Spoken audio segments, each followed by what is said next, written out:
Hello, students. Today I'm going to talk about globalization. I'll give you a basic description or basic ideas regarding globalization, its meaning, nature, and some salient features on globalization in this lecture. This will help our fourth semester and sixth semester generic elective students, as your paper is politics of globalization or global politics. In this paper, you have to learn about globalization. You have to get some basic ideas regarding globalization. See, as we all know that globalization can be regarded as the most dominant theory in the study of global politics as well as international relations. It is most happening or most discussing approach in today's world. Globalization, sometimes considered as the space-time compression, its managements of globalization, or it creates some technological development, communication development, and it also interlinked with countries, various countries across all their boundaries, and there it also opens all boundaries of the states and uh, basic things of globalization that its aim is to secure socio-economic integration and development of people of the world through a free flow of goods, services, information, knowledge, and people across all boundaries. It creates a global village for expanding cross-border facilities and economic linkages. তোমরা বুঝতে পারছো যে বিশ্বায়ন হচ্ছে একটি বহু চর্চিত বিষয়। বর্তমান দিনে বর্তমান বিশ্বে একটি বহু চর্চিত এবং বহু বিতর্কিত একটি বিষয় হচ্ছে বিশ্বায়ন। বিশ্বায়ন সম্পর্কে যদি আমি বেসিক ভাবে মূল ধারণা হিসেবে তোমাদের বলতে চাই, তাহলে জানবে যে বিশ্বায়ন কি করছে। বিশ্বায়ন এমন একটি ধারণা যা তথ্যগত প্রযুক্তিগত ক্ষেত্রে ব্যাপক ব্যাপক উন্নতি ঘটিয়েছে, যা বিশ্বে একটি দেশের সাথে অন্য দেশ রাষ্ট্রের একে অপরের সঙ্গে অবাধ বাণিজ্য, অবাধ যোগসূত্র স্থাপন করেছে। একই সঙ্গে এটি কিন্তু সারা বিশ্বব্যাপী একটা বিশ্বায়িত গ্রাম বা ভিলেজ পরিণত করছে। একটি রাষ্ট্রকে অন্য রাষ্ট্রের সাথে একটা আন্তঃসম্পর্ক গড়ে তুলছে। বেসিক্যালি ফর ইকোনমিক ইন্টারেস্ট, যেমন বলতে অর্থনৈতিক চাহিদা পূরণের জন্য একটি রাষ্ট্র শুধুমাত্র তার নিজস্ব দেশে ব্যবসা বাণিজ্যকে সংযুক্ত না করে তা বিশ্বের বিভিন্ন প্রান্তে ছড়িয়ে দিতে পারছে। সুতরাং বিশ্বায়ন এমন একটি ধারণা যা বর্তমান দিনে একটি অতি গভীর পরিচিত একটা বিষয়। এবার দেখো যে আমরা মানে we will look forward to some definitions of globalization. That you can see that the globalization has arised as a term. It can be regarded as the emerging of an international network, which belongs to an economical and social system. The globalization is basically an English word that gave emphasis on the international network. It creates an international network to belonging to an economical and social system. As well as in 1930s, the word is not a very new word. In 1930s, globalization is regarded as the designate and overview of the human experience in education. Not only that, globalization has inspired various definitions. It has many definitions, but it has had a history way back to 15th century, when the great commercial imperialist movements through the Asia and Indian Oceans occurred. বুঝতে পারছো তাহলে বিশ্বায়ন হচ্ছে এমন একটি ধারণা, যেই ধারণাটি অর্থনৈতিক সামাজিক ক্ষেত্র থেকে ব্যাপকভাবে বিস্তৃত করেছে, আন্তর্জাতিক স্তরে একটি নেটওয়ার্ক বা এক জাল বিস্তার করেছে। একই সঙ্গে এই ধারণাটি কিন্তু খুব বেশি নতুন নয়।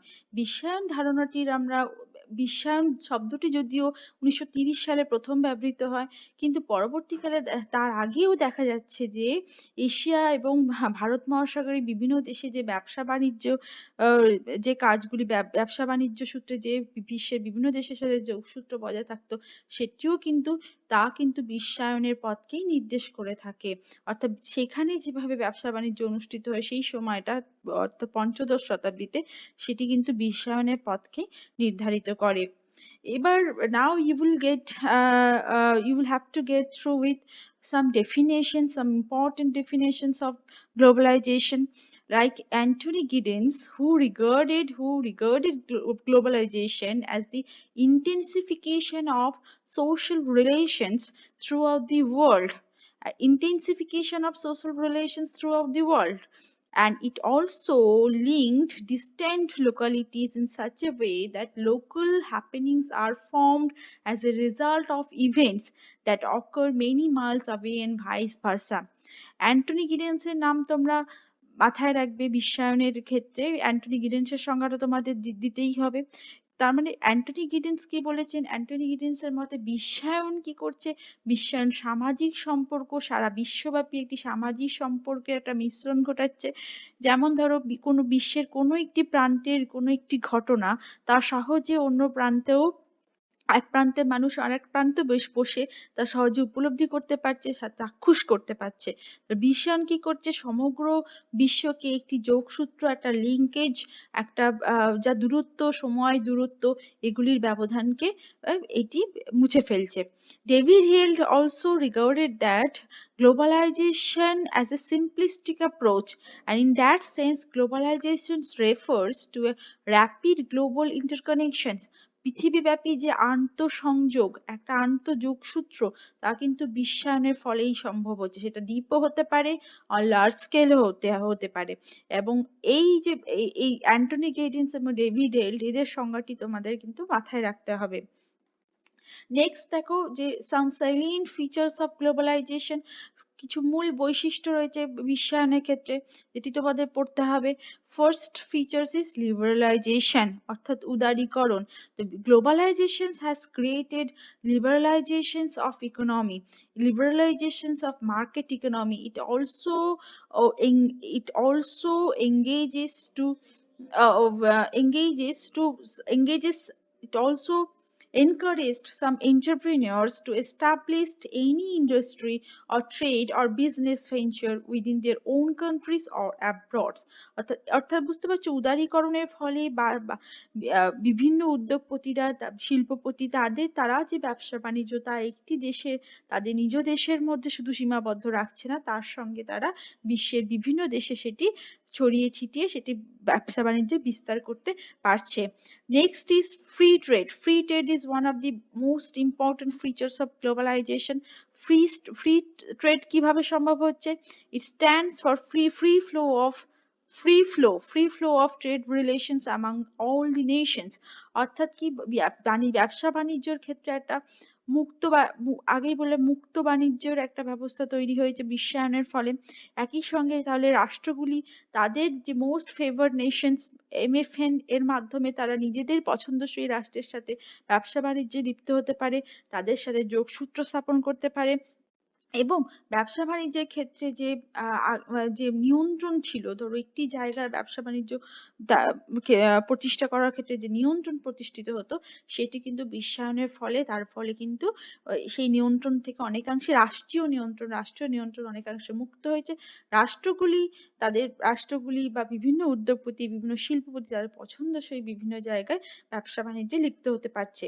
Next features is globalization of economic activity. আগেই বললাম globalization mainly related with liberalization, privatization, and free trade, free flow of trade. And it's also engages in various economic activities through integrating the domestic economy with world economies. দেশীয় যে অর্থনীতি, সেই অর্থনীতির সঙ্গে বিশ্ব অর্থনীতির মধ্যে একটা যোগসূত্র স্থাপন করছে গ্লোবালাইজেশন। একই সঙ্গে এটি কি করছে? Liberalisation of import export system, একটি দেশে উৎপাদনকারী জিনিসপত্র খুব সহজে অন্য দেশে সেটি এক্সপোর্ট করা যাচ্ছে, আবার অন্য দেশ থেকে জিনিসপত্র সেটি আরেকটি দেশে ইম্পোর্ট করা সম্ভব হচ্ছে। It also encouraged privatization. Privatisation মানে বেসরকারীকরণ, বেসরকারীকরণও কিন্তু বিশ্বায়নের ফলে সম্ভব হয়েছে। শুধুমাত্র রাষ্ট্রীয় ওনারশিপ, রাষ্ট্র যে উৎপাদনের যে মিনস অফ প্রোডাকশন, হয়তো উৎপাদনের যে মূল বিষয়বস্তু রাষ্ট্র যেভাবে রাষ্ট্রীয় নিয়ন্ত্রণের মাধ্যমে থাকতো, উৎপাদন ব্যবস্থা যা রাষ্ট্রের কুক্ষিগত ছিল, সেখান থেকে কিন্তু তা বিভিন্ন বেসরকারি প্রতিষ্ঠান, ধরো বিভিন্ন মাল্টিন্যাশনাল কোম্পানিজ, বিভিন্ন ট্রান্সন্যাশনাল কোম্পানিজ, বিভিন্ন ইন্ডাস্ট্রিয়াল ফ্রি ফ্লো হচ্ছে। এর ফলে কিন্তু বেসরকারীকরণকে বিশ্বায়ন অনেকাংশেই মদত দিচ্ছে। তাহলে বুঝতে পারছো যে some salient features of globalization, that is liberalization, free trade of economic, globalization of economic activities, liberalization of import export system, privatization, and this all can be regarded as the main features of globalization. Now we have to look forward to historical background, look into the historical background of the concept of globalization. Globalization, আমি আগেই বলেছি, globalization is a concept which has become popular since the 1990s in India, but it is the concept which has some history, some historical background. Like in the 20th century, the concept of police state has replaced with the welfare state. তোমরা জানো যে উদারনীতি বা উদারনৈতিক যে রাষ্ট্রের ধারণা, যেখানে রাষ্ট্র কি করা হতো, রাষ্ট্র কিন্তু ওয়াচডগ, একটা রাষ্ট্র হচ্ছে রেগুলেটরি একটি রাষ্ট্র, রাষ্ট্র হচ্ছে ব্যক্তি জীবনকে নিয়ন্ত্রণ করবে, এমন একটি রাষ্ট্রের ধারণা কিন্তু প্রচলিত ছিল। কিন্তু সেই রাষ্ট্র প্রথম বিশ্বযুদ্ধের পরবর্তীকালে সেই রাষ্ট্র থেকে পুলিশ স্টেট, রাষ্ট্র থেকে ওয়েলফেয়ার স্টেট বা ওয়েলফেয়ারিজমের জনকল্যাণকামী রাষ্ট্রের একটা ধারণা কিন্তু শুরু হয়। রাষ্ট্র শুধুমাত্র ব্যক্তি জীবনকে কন্ট্রোল করবে না, রাষ্ট্রের ভূমিকা কি হবে, রাষ্ট্রের ভূমিকা হবে জনকল্যাণ করা, জনকল্যাণের কাজে রাষ্ট্র অংশগ্রহণ করবে, মিনস অফ প্রোডাকশনটাকে রিডিস্ট্রিবিউট করবে। রাষ্ট্র বিভিন্ন জায়গায় সেটি শুধু কন্ট্রোল করে রাখবে না, সমাজে বিভিন্ন স্তরে তা ছড়িয়ে দেবে।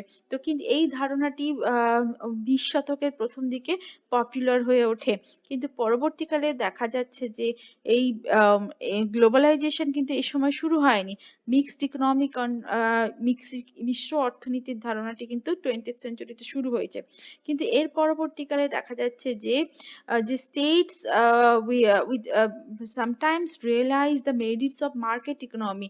প্রথমত তোমাদের একটু জানতে হবে যে যে উদারনৈতিক রাষ্ট্র, যে রাষ্ট্রের সূচনা হয়েছিল 16ষষ্ঠ শতাব্দীতে, সেই রাষ্ট্র ব্যবস্থা কি করছে, যে সনাতনী উদারনৈতিক রাষ্ট্র বলা হয়েছে, সেই রাষ্ট্র কি ব্যক্তি জীবনকে কন্ট্রোল করে রাখছে, ব্যক্তি জীবনের ব্যক্তির যে পরিসর, তাকে রাষ্ট্রের ভূমিকা ছিল একটা ওয়াচডগ বা পুলিশ রাষ্ট্র, রাষ্ট্র কি নিরাপত্তা প্রদান করবে, রাষ্ট্র কন্ট্রোল করবে। কিন্তু এই ধারণা আস্তে আস্তে পরিবর্তিত হয়, ওয়েলফেয়ার স্টেটের কনসেপ্টটা শুরু হয় প্রথম বিশ্বযুদ্ধের পরবর্তীকালে।